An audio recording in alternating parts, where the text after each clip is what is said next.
Ayo subscribe Gaji Sarongan.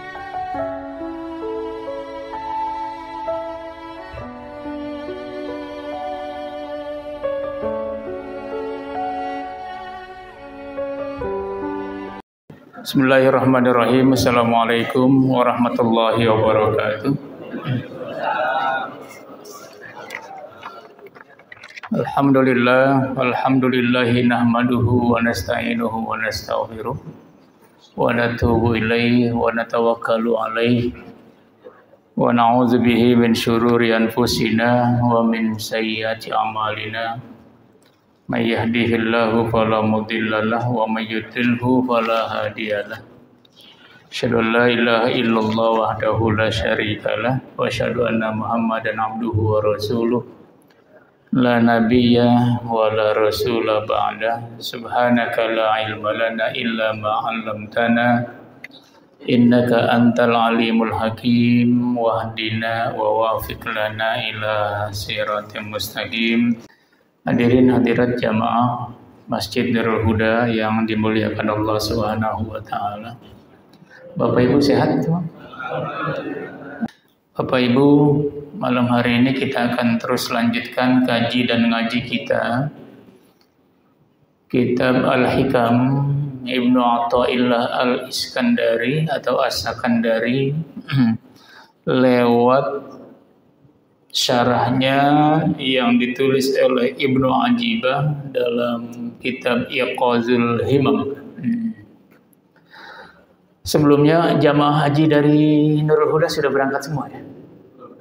Masih ada yang belum? Oh, berarti masuk gelombang kedua. Langsung Makkah ya? Oh, langsung Makkah. Ada juga gelombang kedua juga. Oh, jadi langsung Makkah ya berarti ya? Oh, Madinah dulu, masih. Oke ya, masih ini ya. Jadi sudah memang jelang-jelang akhir gelombang pertama ya. Karena akan diangkat semua ke Madinah, ke Mekah. Jamaah yang dirahmati Allah Subhanahu wa taala, malam hari ini kita akan terus lanjutkan kaji dan ngaji kita. Ini soal terus olah rohani ya jamaah, olah jiwa. Jadi kalau kita bicara atau ngaji fikih kan olah fisik, olah olah syariah, ya. Karena perbuatan-perbuatan perbuatan atau amaliyah praktis. Ya. Sementara kalau hikam ini ngajinya olah jiwa, ya, sesuatu yang terkait dengan rohani. Maka orang ketika sudah melaksanakan ibadah haji, ini masih dalam kaitan haji sedikit. Kalau dia sudah melaksanakan syarat dan rukun haji serta wajib haji, sudah selesai di hajinya. Ya Pak ya, sudah selesai. Pulang ke tanah air selesai sudah hajinya. Tapi kalau dari sisi aspek lain spiritual, rohani, orang yang sudah pulang haji belum selesai hajinya. Haji syariahnya selesai, haji fikihnya selesai karena sudah tawaf, sudah sa'i, sudah wukuf di Arafah, sudah mabit di Muzdalifah, sudah melontar jumrah, dan sudah banyak kegiatan-kegiatan yang lain, ya, utamanya ritual haji yang menjadi rukun dan wajib haji. Selesai sudah. Pulang ke tanah air, ya sudah selesai haji syariahnya itu. Karena syarat rukun dan wajibnya sudah selesai, sudah dilaksanakan. Tapi haji hakikatnya belum selesai.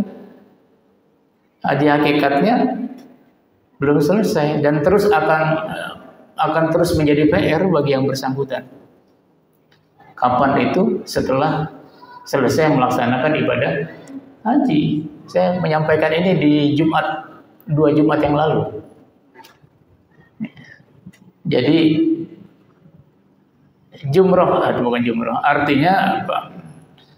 Setelah kembali ke tanah air itu yang dituntut oleh Imam An-Nawawi Abu Zakaria Yahya bin Syaraf An-Nawawi dalam sebuah karya tulisnya tentang haji dan umroh, Al-Idah fi Manasikil Haji wal Umroh itu. Ya, orang kalau mau mabrur ibadah hajinya ya harus melewati 3 pintu, 3 tahap. Ya. Apa 3 pintu dan 3 tahap itu nggak apa-apa Pak. Saya mulai dari sini saja dulu supaya nanti ada kaitannya juga dengan apa yang dibahas. Apa 3 tahap itu? 3 tahap itu yang pertama adalah sebelum berangkat. Kalau istilah An-Nawawi itu, Imam An-Nawawi sebelum berangkatnya kudu. Nah, kudu tahu Pak, kudu. Harus, gitu ya. Nah, harus mabrur. Jadi sebelum berangkatnya juga yaitu pintu itu harus mabrur. Jadi apa nih? Masih di tanah air berarti. Belum di tanah suci. Masih di tanah air juga harus mabrur. Apa yang dimaksud dengan mabrur masih di tanah air? Ya itu 2. Pertama, biaya hajinya dari harta yang dihalalkan Allah Subhanahu wa taala. Yang kedua, niat berangkat hajinya harus lurus. Bukan niat melaksanakan haji, niat berangkatnya dulu. Kan masih di tanah air. Kalau niat hajinya kan nanti pada saat ambil miqat, kepakaian ihram, baru kemudian kalau dari Madinah mungkin di Abyar Ali, Zulhulaifah, yang orang Indonesia gampang ngomongnya Bir Ali saja. Ya, padahal asalnya itu Abyar Ali. Ya, Abyar itu jamak dari Al-Bi'r, sumur. Ya, dulu ada sumur di situ, kemudian menjadi perlintasan. Ya, karena daerahnya daerah sangat gersang, kemudian menjadi sumber orang untuk banyak melepaskan dahaga karena ada sumur di situ. Abyar Ali Zulhulaifah sebenarnya 2 kilometer dari Madinah. Ya, menuju Makkah. Nah, jadi niat berangkatnya dulu juga harus lurus. Ya sudah, berangkatnya semata-mata karena Allah Subhanahu wa taala berangkat. Lepas setoran, ya, bekal yang mau ditinggalkan itu juga harus benar-benar dari yang dibenarkan Allah Subhanahu wa taala, dihalalkan. Ini pintu pertama Pak. Kalau Imam An-Nawawi bilang, ini mabrur dulu nih, masih di tanah air tuh kudu mabrur dulu. Kalau pintunya ini bermasalah, kesononya berat. Kesananya berat. Jadi 3 hal. Yang pertama, mabrur sebelum haji. Yang kedua, mabrur pada saat melaksanakan ibadah haji. Berarti sudah terbang, sudah ke tanah suci, yang melaksanakan ibadah haji. Ini juga harus mabrur. Apa mabrur melaksanakan ibadah haji? Pada saat melaksanakan itu, manasiknya sesuai dengan manasik tuntunan Rasulullah Sallallahu Alaihi Wasallam. Khuzu anni manasikakum. Tawafnya 7 putaran. Sa'inya dari Safa ke Marwah. Nggak bisa dibalik dari Marwah ke Safa, kan ya. Wukufnya di Musdalifah. Nah, makanya ada perluasan itu tanggung jawab mufti di sana. Jadi karena kurang luas diperluas lagi. Yang penting itu masih bagian dari teritori yang disebut dengan Musdalifah.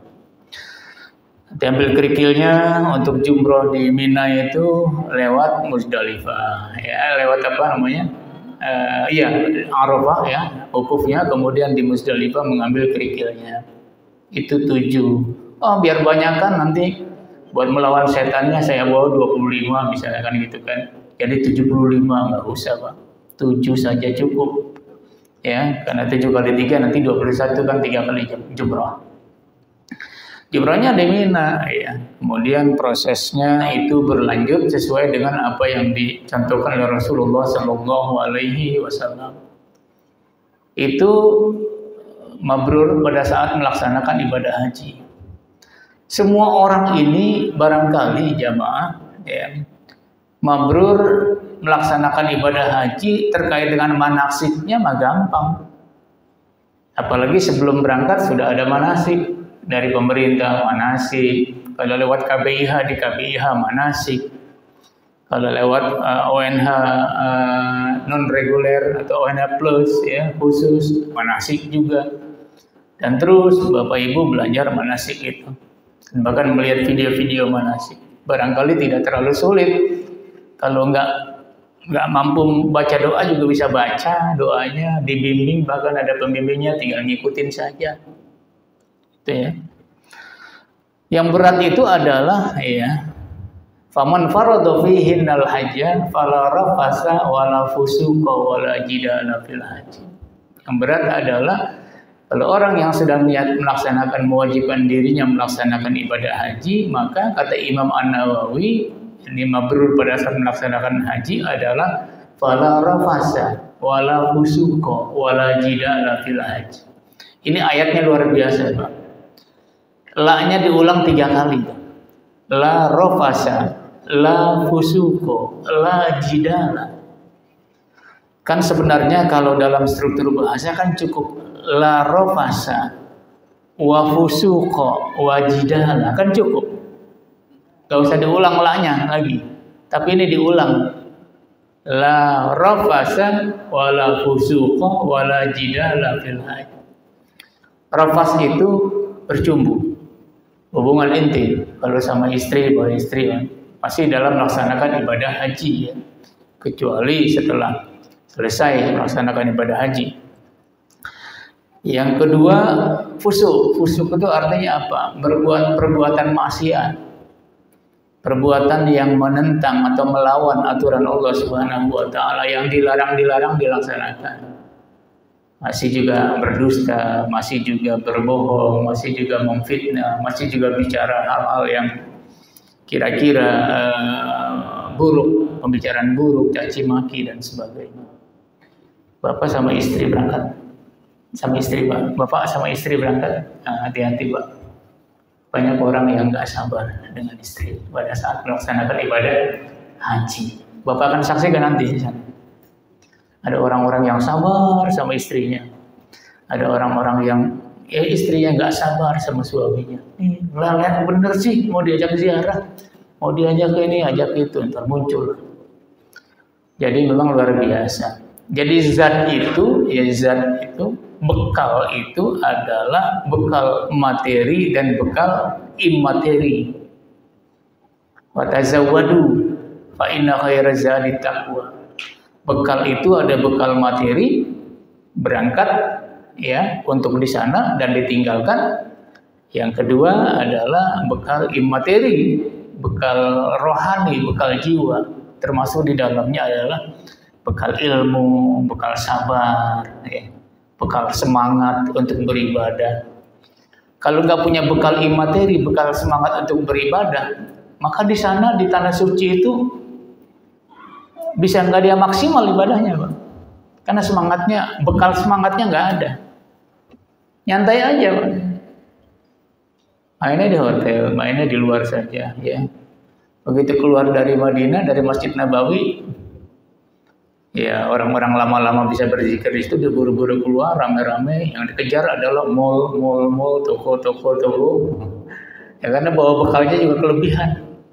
Itu yang Pak Quraisy siap sampaikan di dalam tafsir Misbah itu, bekal itu wa tazawwadu fa inna khairaz zadi taqwa itu memang luar biasa. Kenapa? Bekal itu dikaitkan dengan takwa kepada Allah Subhanahu wa taala.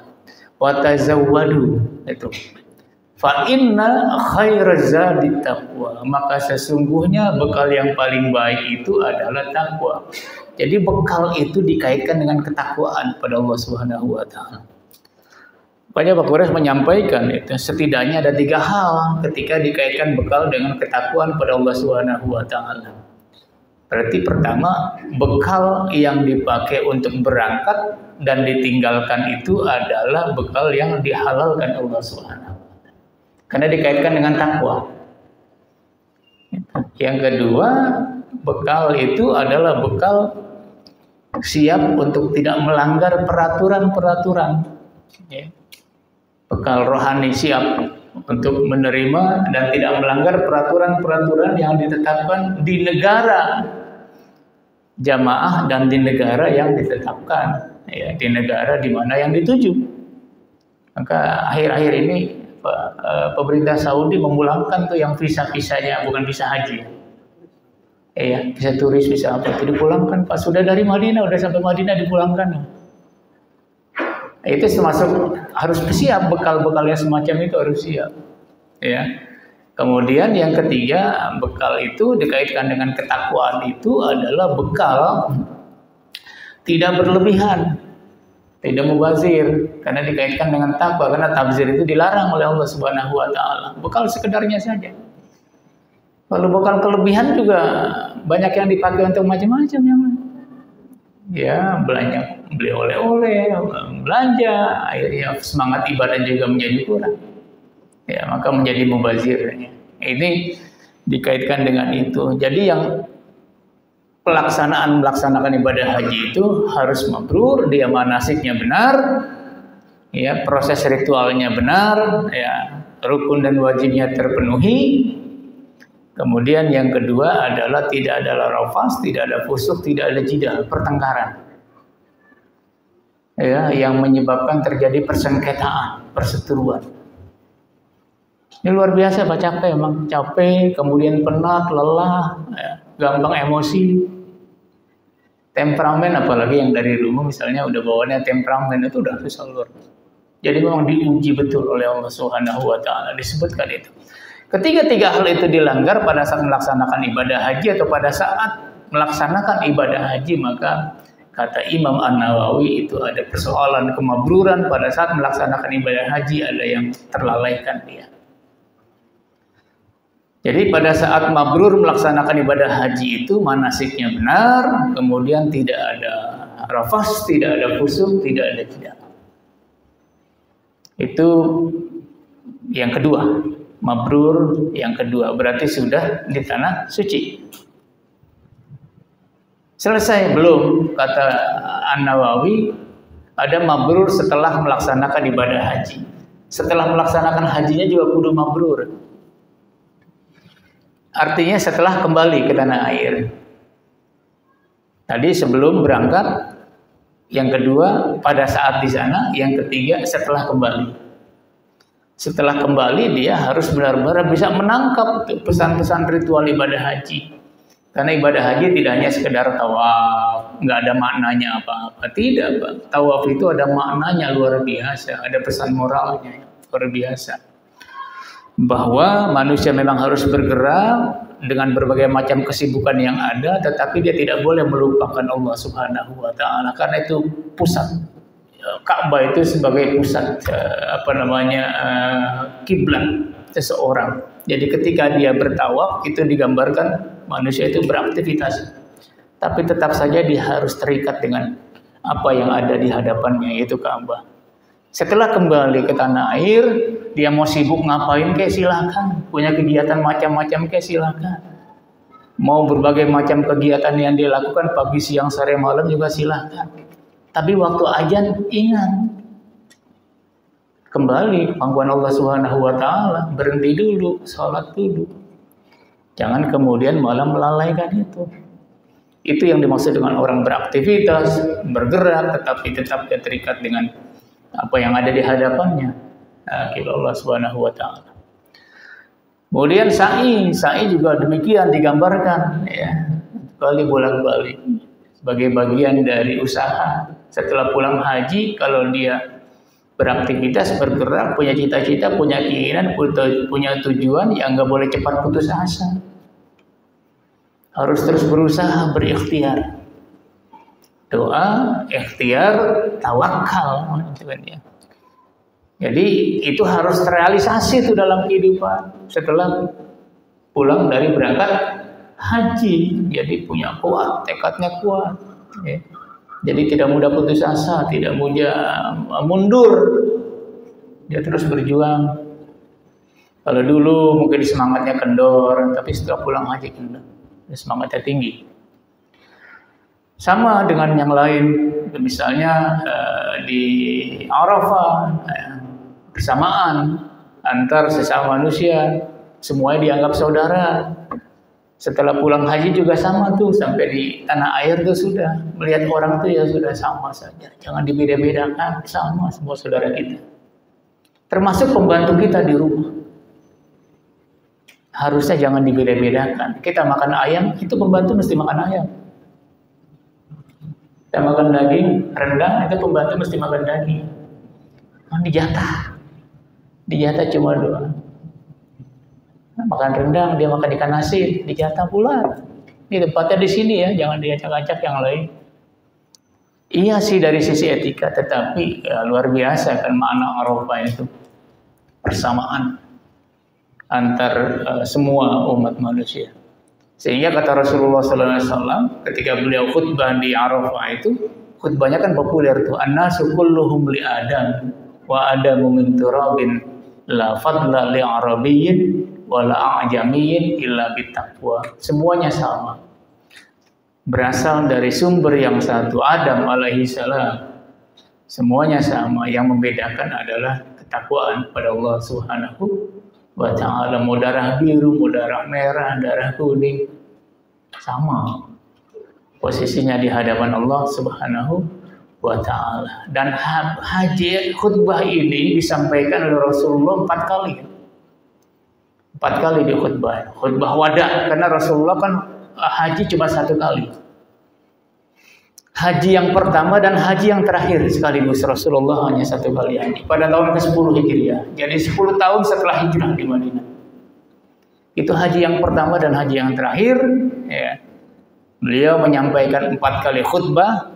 Kalau tidak salah itu tanggal 7 dan 9 itu, tanggal 7-nya di Multazam, kemudian tanggal 9-nya itu di satu tempat yang lain, tapi masih di area Masjidil Haram. Yang kedua, yang ketiga dan yang keempat itu 11 dan 12 itu di Arafah 2 kali khutbah. Makanya sekarang kemudian menjadi simbol tuh di Arafah ada khutbah Arafah. Di tenda-tenda masing-masing ada yang menyampaikan khutbahnya, karena Rasulullah SAW juga pernah menyampaikan khutbah di Arafah. Intinya adalah tentang persamaan. Kemudian mengambil apa? Mengambil batu kerikil di Muzdalifah. Artinya apa? Kalau mau berjuang, mau melakukan sesuatu harus butuh persiapan. Jangan modal nekat. Itu kan mau melontar jumroh, diperlukan kan batu kerikil. Batu kerikil itu sebagai simbol bahwa kalau mau melakukan sesuatu itu dibutuhkan bekal dan persiapan. Mau melakukan sesuatu dibutuhkan ilmu, ya.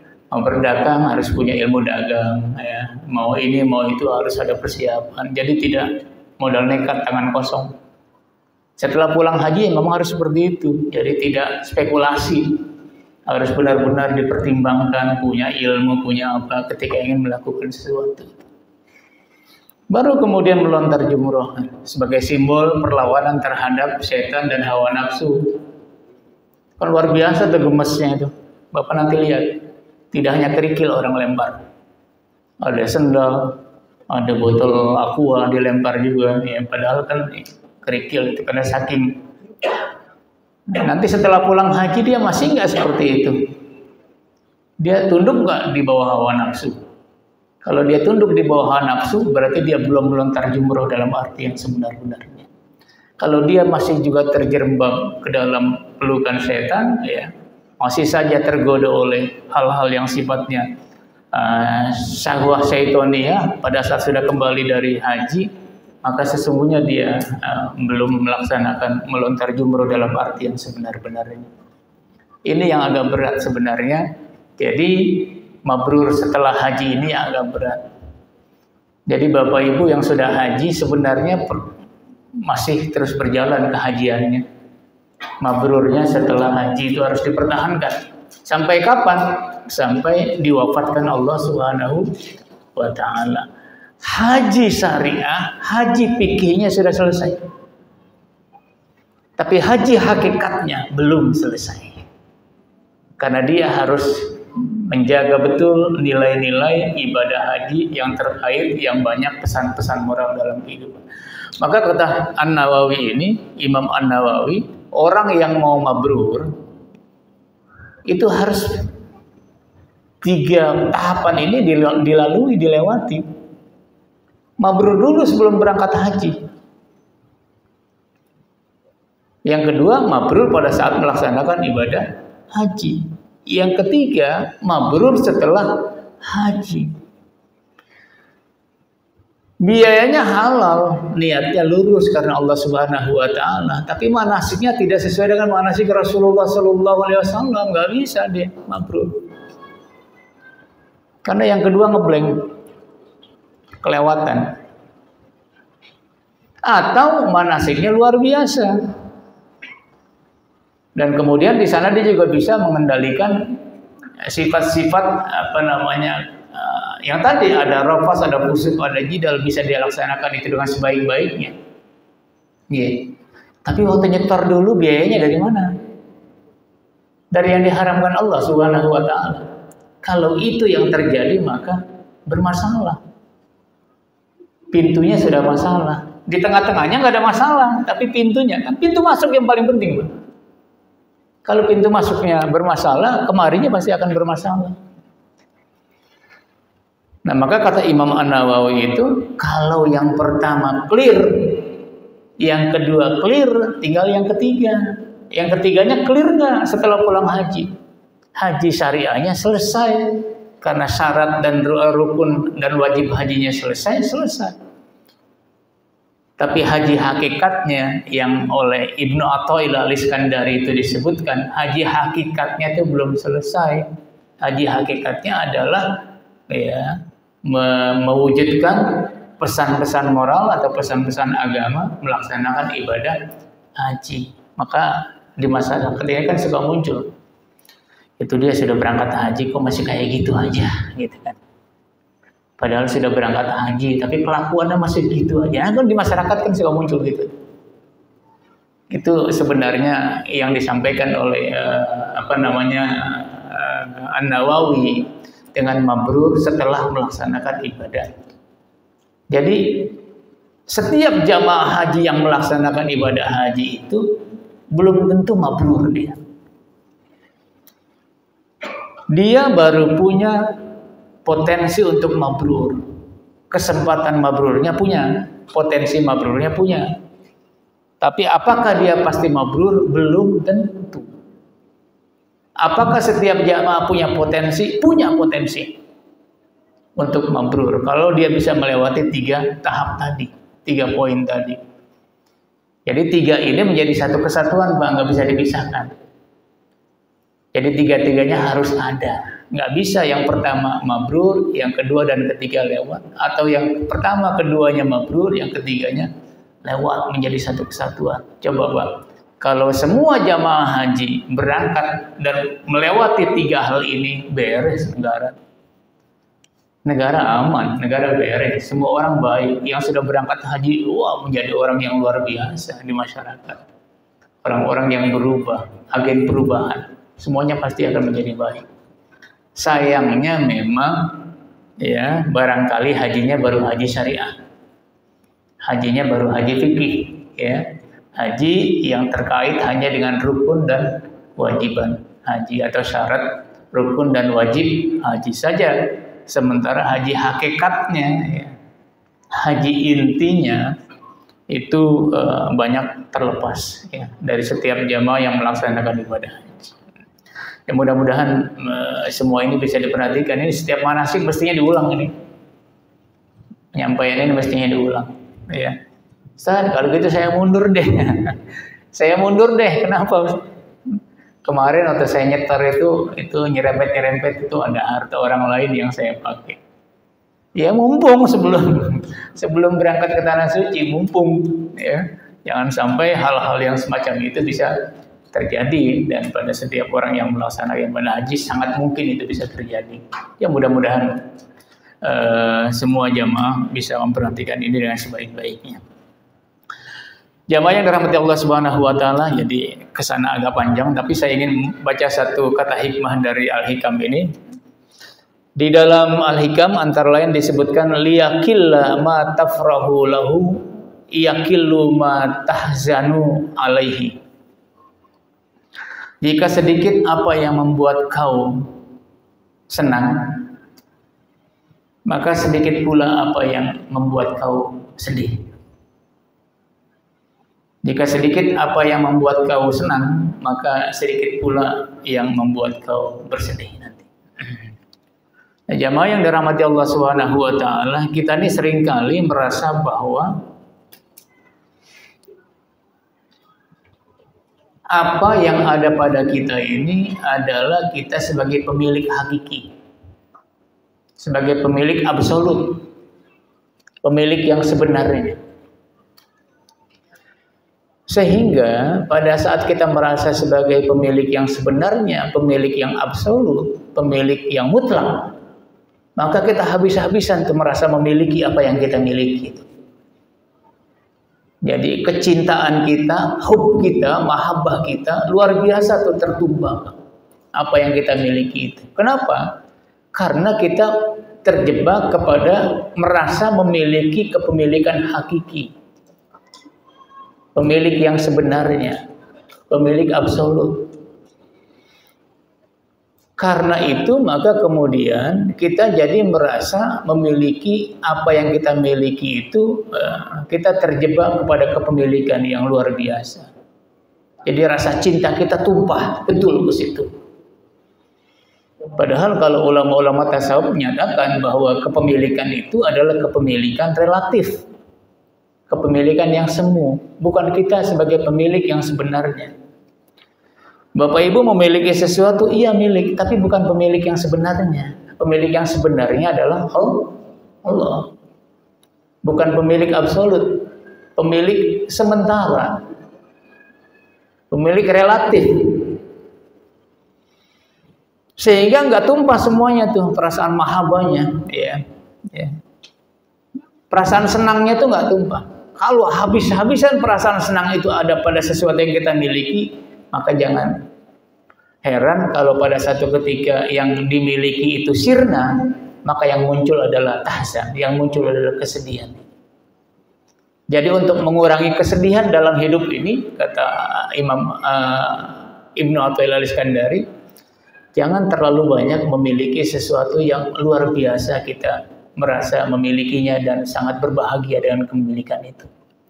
Sebab pada satu ketika kepemilikan yang ada pada kita itu atau sesuatu yang kita miliki itu sirna tidak ada pada kita, maka kita akan merasa bersedih.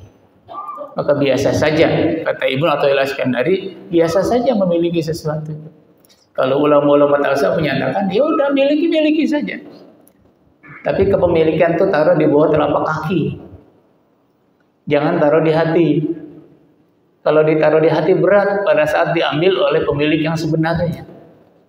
Tapi kalau ditaruh di telapak kaki, di bawah telapak kaki, maka kepemilikan itu pada saat diambil oleh pemilik yang sebenarnya, dia tidak akan bersedih. Itu yang syuhud namanya. Jadi orang yang tidak akan bersedih itu adalah ketika dia memang merasa apa yang dia miliki itu sebenarnya adalah milik Allah Subhanahu wa Ta'ala. Itu yang sebentar lagi akan kita rayakan di hari raya Idul Adha, yang diinspirasi oleh Nabiullah Ibrahim alaihissalam. Ya Pak ya, kan udah lama nggak punya anak, kemudian berdoa lama supaya punya anak, kemudian diberikan anak oleh Allah Subhanahu wa Ta'ala. Senangnya kan. Tapi Ibrahim alaihissalam tidak meletakkan senangnya terhadap anaknya itu sampai ke hati, hanya di bawah telapak kaki. Sekalipun itu senang didamba-dambakan, Bapak bisa bayangkan, yang udah lama ditunggu-tunggu, begitu diberikan luar biasa. Wah, ini sudah. Tapi Ibrahim tidak begitu. Nabi Ibrahim alaihissalam merasa, kalaupun itu diberi Allah Subhanahu wa Ta'ala, ya sudah, taruh saja, biasa saja. Tapi euforianya memang tetap sebagai manusia ya biasa saja, memang euforia terjadi, kesenangan terjadi, dan senangnya luar biasa. Tapi Bapak bisa bayangkan pada saat diminta kembali oleh Allah Subhanahu wa Ta'ala, bertahan nggak Ibrahim? Ya, dia mempertahankan mati-matian nggak Ismail? Tidak. Ya, dan dia tidak terlalu bersedih dengan kehilangannya Nabi Ismail alaihissalam, karena kepemilikan yang dirasakan oleh Nabi Ibrahim alaihissalam adalah kepemilikan yang relatif, kepemilikan yang sementara, bukan pemilik yang sebenarnya. Beliau bukan pemilik absolut, bukan pemilik yang sebenarnya, bukan pemilik yang hakiki. Pemilik yang hakiki adalah Allah Subhanahu wa Ta'ala. Udah lama ditunggu, dikasih, begitu sayangnya, tetapi tetap saja ya, sayangnya juga dengan anaknya itu ya tetap berada pada posisi yang proporsional, sehingga pada saat diminta kembali kepada Allah Subhanahu wa Ta'ala, bahkan dengan cara yang luar biasa. Kalau dimintanya biasa saja nggak ada masalah, mintanya dengan cara yang luar biasa, Bapak. Dengan cara, ya Bapak sudah bisa membayangkan seperti apa itu caranya. Dan cara disembelih begitu ya, bahasa umumnya. Itu siapa yang tega, orang tua tuh? Nggak ada yang bakal tega. Tapi dia lakukan kok. Kenapa? Karena itu tadi. Jadi liyakillah ma tafrahu lahu yakilu ma tahzanu alaihi. Jika sedikit apa yang membuatmu bahagia dari kepemilikan yang diberikan Allah Subhanahu wa Ta'ala, jika itu sedikit maka akan sedikit pula merasa sedih pada saat itu luput dari yang bersangkutan, dari seseorang. Ketika dia luput maka kemudian dia tidak akan merasa bersedih. Ini kita kebanyakan kita nih karena kita merasa pemilik yang sebenarnya, dan kemudian kita euforia betul merasa memiliki itu. Pada saat itu luput dari kita, maka kita kemudian bersedih. Kenapa kita bersedih? Karena kita terjebak kepada kepemilikan yang sebenarnya, sehingga kita tumpahkan kesenangan kita. Kalau saya jauh-jauh Pak, misalnya gini, para penghobi burung misalnya, itu luar biasa tuh, merasa memiliki yang dia pelihara itu luar biasa. Tapi begitu sudah luar biasa dia pelihara, tiba-tiba besoknya dia lihat lagi di kandangnya sudah nggak ada. Ternyata kandangnya sudah dirobek tikus, dimakan tikus. Itu sedihnya luar biasa. Karena itu sangat didambakan, sampai ke hati dia memilikinya. Ya, jadi sedikitlah kata Ibnu Athaillah, minimalisirlah sesuatu yang membuat kita terlalu bahagia. Kalau kita tidak ingin bersedih dalam kehidupan ini.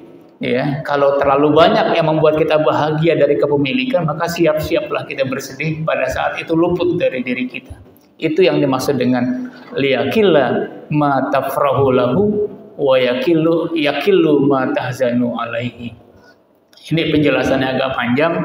Saya tidak baca bahasa Arabnya karena cukup panjang, dan intinya begitu. Jadi minimalisir dalam hidup kita ini sesuatu yang membuat kita terlalu bahagia, jabatan, pangkat, kedudukan. Banyak yang nggak siap tuh, banyak yang nggak siap kehilangan jabatan, banyak yang nggak siap kehilangan kedudukan karena saking cintanya dia, saking senangnya dia dengan kedudukan dan jabatan itu, dia nggak siap. Banyak yang nggak siap, misalnya yang pensiun, banyak yang nggak siap juga, ya. Sehingga menjadi orang-orang yang setelah pensiun kemudian mengalami situasi psikologis yang luar biasa. Itulah kira-kira apa yang dimaksud dengan liyakilla ma tafrahu lahu yakillu ma tahzanu alaihi. Saya kira ini Bapak Ibu jamaah yang dirahmati Allah Subhanahu wa Ta'ala, mudah-mudahan dalam kehidupan kita ini ya kita memiliki sudah biasa saja, tapi jangan kita juga kemudian aku menyatakan ini rumah saya, ini tanah saya, ini segala macam yang lain. Anak juga begitu Pak. Ya anak kita tapi kita bukan pemilik yang sebenarnya. Pada saat dia sakit, dia kembali kepada Allah Subhanahu wa Ta'ala, orang-orang yang syuhud kepada Allah Subhanahu wa Ta'ala, maka dia tidak akan bersedih. Sama dengan Rasulullah sallallahu alaihi wasallam. Maka kata beliau, lillahi ma akhadha wa lahu ma a'ta. Apa yang Allah berikan adalah milik Allah Subhanahu wa Ta'ala, apa yang diambil juga adalah sebenarnya milik Allah Subhanahu wa Ta'ala. Berarti kita tidak berada pada posisi pemilik yang sebenarnya. Saya kira ini jamaah yang dirahmati Allah Subhanahu wa Ta'ala, waktu Isya sudah tiba, langsung saja kita tutup dengan sama-sama membaca doa kafaratul majlis. Subhanakallahumma wa bihamdika asyhadu an la ilaha illa anta astaghfiruka wa atubu ilaik. Hadanallahu majma'in. Wassalamualaikum warahmatullahi wabarakatuh.